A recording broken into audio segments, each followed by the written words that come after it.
Well, how much control do you believe that this over the media do you think has been instituted here? Or is it just the fact that the conspiracy is so wide in its scope and there's so much evidence that they simply refuse to look at it because, well, basically they're lazy, like most journalists? Well, the media just does whatever the government tells them, really. You know, it's very hard to find independent press coverage nowadays.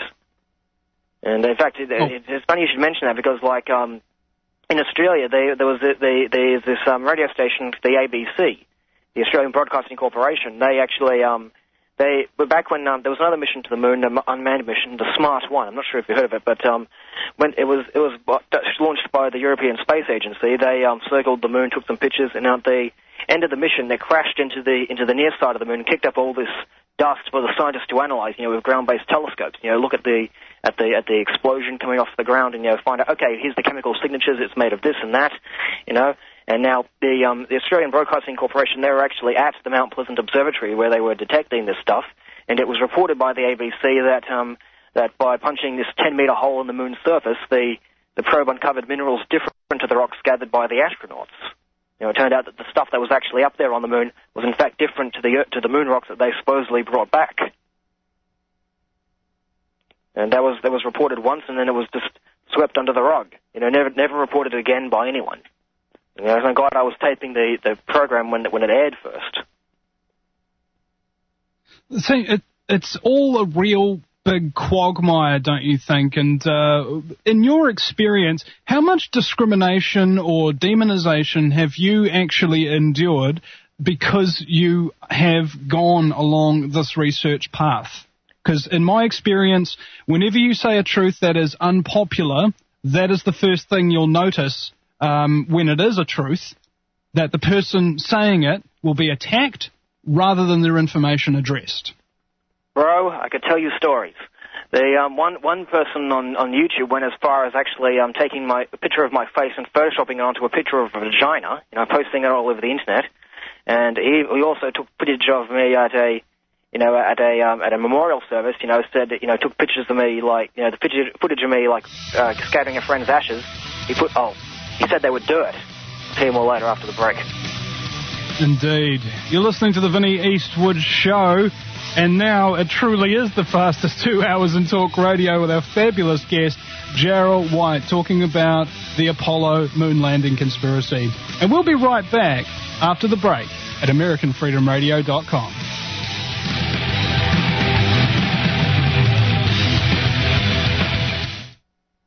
What is it that's in your home that causes grown men to cower and children to run for cover? Fun! Food storage. That's right. Food storage shouldn't be scary. At Simply Your Food, we are the premier providers of long-term, storable, GMO, and MSG-free meats, veggies, fruit, dairy, and pantry essentials like powdered butter. We even have a gluten-free line. Food storage shouldn't be scary.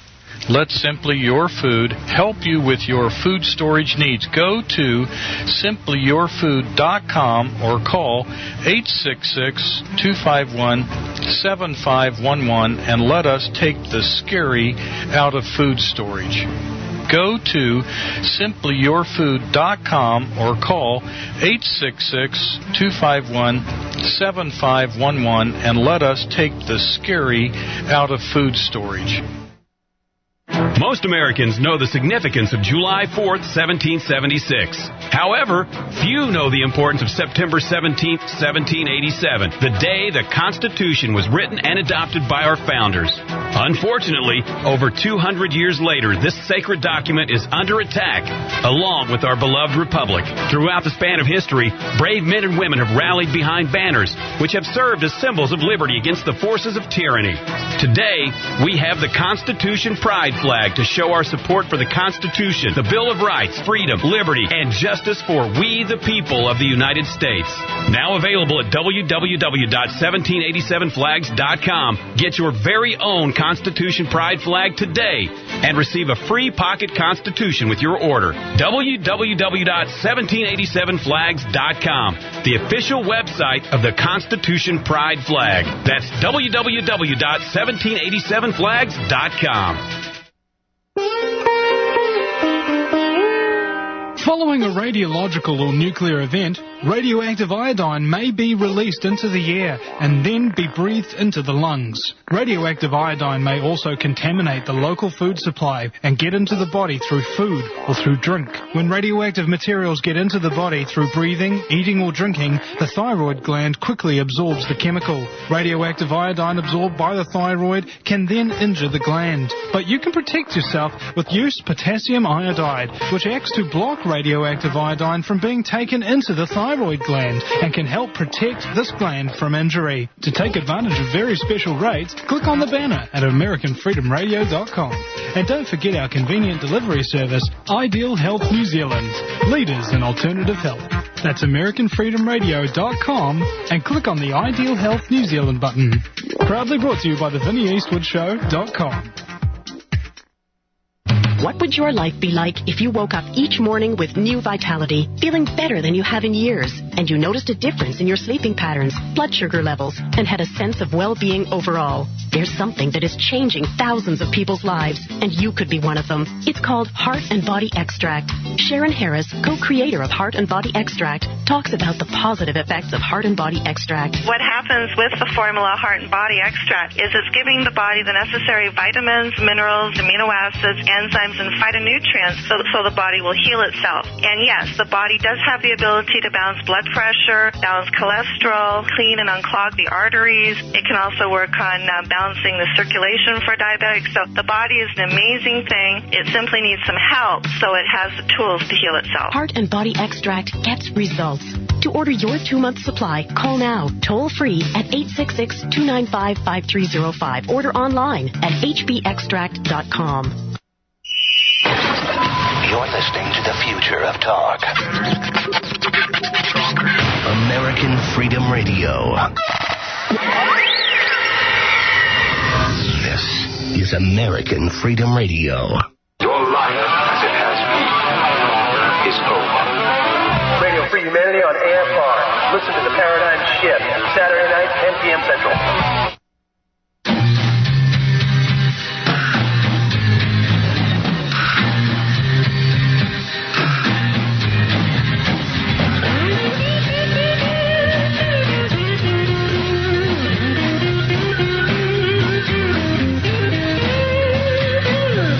Must be some kind of way out of here.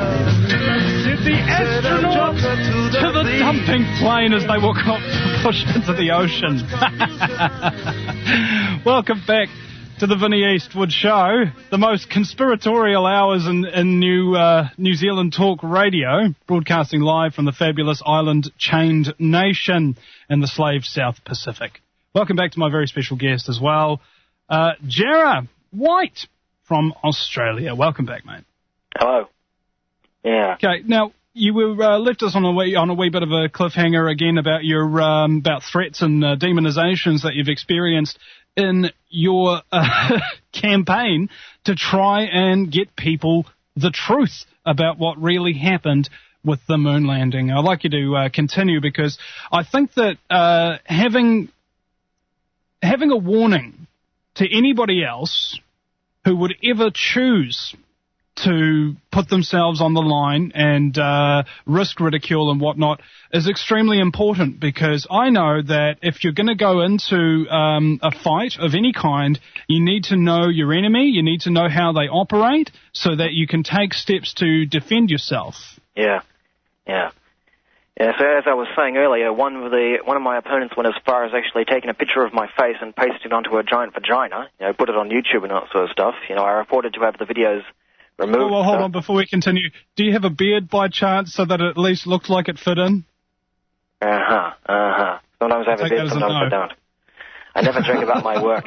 Now, as I was saying, he pasted my face onto a vagina, and he also took the footage of me. I attended Ralph Renee's funeral. I was the one who skated his ashes into the sea. He took the footage of me scattering his ashes, and he said, "Oh, it was dirt that I was done playing with." That was just. I can't say it on the radio because I'm not allowed to curse, but that's just. I can't even say it. But then there's also this incident with the Sydney Morning Herald. I actually Buzz Aldrin was in Sydney just last October. He was at the Australian Geographic Awards night, and I was actually invited to the conference. I was there to ask him some questions. I asked him about the Dutch moon rock incident because, like, as you might have been aware, a moon rock that was given out to the Dutch during his goodwill tour that followed the Apollo 11 mission. This rocket turned out to be a piece of petrified wood. So I questioned Aldrin about it. Were you aware this was petrified wood at the time, or were you also led to believe this was a genuine moon rock? It was a civil discussion. They never got hostile. It was nothing like the punch incident. But the Sydney Morning Herald, they jumped on that, and they released this despicable article called "Security, We Have a Problem." They tried to allege that I was some gatecrasher who needed to be removed by security, who disrupted the conference or whatever. This was just libelous because it was completely inaccurate. It didn't happen like that. There was no hostilities between me and Aldrin. Everything was civil. And I asked the question, he answered, and everything was peachy. There was no hostilities or anything like that. But the Sydney Morning Herald, they took that and blew it completely out of proportion. People have been taking this article, flogging it for everything they can get out of it, alleging that I was some sort of stalker or something like that. Geez, I was invited to this conference, I showed up, I asked a question, that's not stalking. It's just showing up. I was invited to the conference. But oh no, it's because of the Sydney Morning Herald, I've received a constant character assassination out of it, because of it. It seems that character assassination is their only real defense because they can't confront the evidence and debunk it, obviously. So the modus operandi is then obviously to attack the messenger. Mm-hmm. Yes. So that's happened repeatedly, with me, Bill Casing, Ralph Renee, pretty much anyone who has voiced doubts in the Apollo missions, they end up getting ridiculed and lied about, So that just comes with the thing, I guess. It comes with the territory, doesn't it? Pretty much. And what I found is, like, what actually got you into this? Because often when somebody becomes a conspiracy theorist, and I believe conspiracy theorists to be a good thing, because without them we'd all be retarded. And what actually prompted you to get into this? Because what prompted me is discrimination in the workplace, and then watching a whole bunch of documentaries, and then I started to connect the dots and figure out that all the bad things that were happening to me had other reasons and motivations behind them. Did you experience any kind of traumatic incidents in your life that would otherwise make you question reality as a whole? Well, what mainly got me involved in this thing is that, well, one thing is obviously this defamation and pseudoscience that the propagandist community have put out on because I call them propagandists because that's what they are. They've put out all this propaganda, and I felt it's time to debunk it all. But what I ultimately hope is that someday, once the whole moon conspiracy is exposed, once it's out in the open and stuff, I hope that maybe then we can try to work out how to get to the moon for real. I wanted to be the first man on Mars someday. And well, we're never even going to get to the moon until we can realize, okay, look, this was faked. Now let's work out how we can actually solve the radiation problem to get there for real, because as long as they keep us living in this fantasy world, they're always going to try to find ways to dodge the real issue, because like you might see every election now and then, the United States president might propose a future mission to the moon or a mission to Mars, to boost his opinion polls. And then once the time has passed, it's abruptly cancelled. Bush Senior, he proposed landing a man on the moon in 1999, returning to the moon in 1999. That didn't happen. Then Bush Jr. comes along and he says, okay, we'll be back on the moon by 2020. Then Obama comes along and he says, oh, sorry, it's too expensive, we can't afford it, forget it. But then suddenly, everyone comes crashing down in him like a ton of bricks, and he says, okay, we're going to skip the moon and head off to Mars. We're not going to go to the moon because we've been there before. We've been there, done that. First of all, you said it was too expensive. Now you're saying it's been there, done that. Which is it? I would have thought going to Mars would have been much more expensive. And so that's the way things went. They just seem to use it as a proposal to return to the moon. They use it as some sort of gimmick to boost their opinion polls, to get more votes and whatever. It's one giant leap of votes, if you want to call it that. And so until the United States government and pretty much everyone else, stops dodging the real issue and focuses on the reason why we can't get to the moon here, because of the radiation problem, right? We're never going to be able to get to the moon. We'll just be restricted to